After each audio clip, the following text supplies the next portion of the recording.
ইবলিস শয়তান সুরাকা ইবনে মালিক, তিনি ছিলেন মক্কার বড় নেতা।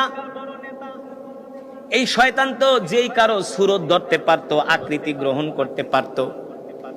এই ইবলিস শয়তান সুরাকা ইবনে মালিকের আকৃতি গ্রহণ কইরা মক্কার মানুষদেরকে বলতেছে, শোনো, আমি হইলাম মক্কার লিডার, আমি হইলাম তোমাদের নেতা, চলো তোমরা মুহাম্মদের সাথে যুদ্ধ করবা, আমি তোমাদেরকে নেতৃত্ব দিব।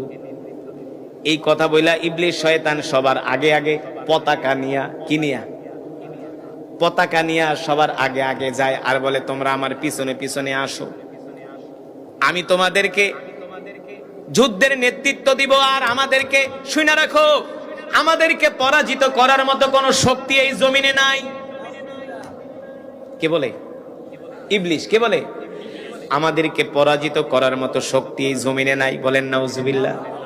আসো আমরা তোমাদেরকে যুদ্ধের নেতৃত্ব দিব। এই কথা বইলা মক্কার মানুষদেরকে উৎসাহ দিতেছে। এই দিকে যুদ্ধ শুরু হয়ে যাবে।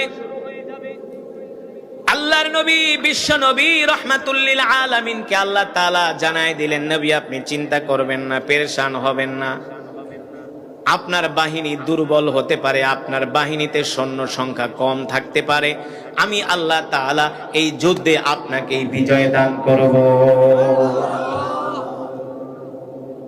যুদ্ধ এখনো শুরু হয় নাই, আল্লাহ তাআলা জানায় দিলেন, হাবিব এই যুদ্ধে আবু জেহেল মরবে। আল্লাহু আকবার।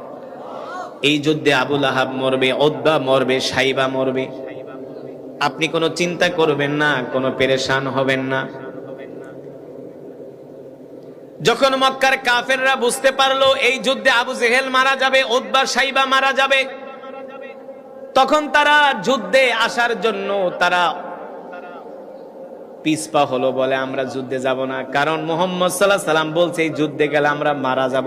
মুহাম্মদ আল্লাহর নবী, কোনো সন্দেহ নাই, তার কথা কোনোদিন মিথ্যা হতে পারে না,